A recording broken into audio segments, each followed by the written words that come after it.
È ancora gravissimo il ricoverato al reparto di neurochirurgia all'ospedale di Padova, dove sta lottando per la vita Guido Rova, imprenditore vittoriese di 78 anni. Per la moglie Annalisa Valente, di 10 anni più giovane, non c'è stato nulla da fare. È morta sul colpo nel tragico incidente avvenuto lungo la 4 in direzione Venezia ieri sera, verso le 20:30. Viaggiavano a bordo di una Fiat Panda verso casa, come racconta l'assessore comunale conoscente della coppia. Hanno dei figli che risiedono a Padova, presumo che fossero andati così a una visita ai loro figli di Padova.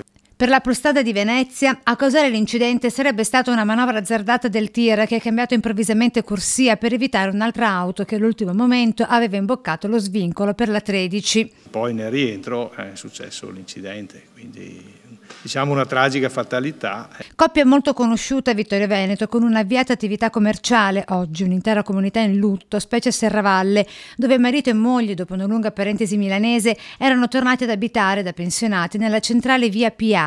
La vittima, Annalisa Valente, molto attiva anche nel mondo del volontariato, faceva parte del Movimento per la Vita e, sebbene in pensione, continuava a fare la docente. Lavorava anche ultimamente per insegnare ai profughi ospiti del CEIS, quindi anche questo purtroppo è un aspetto che viene a mancare ed è un peccato.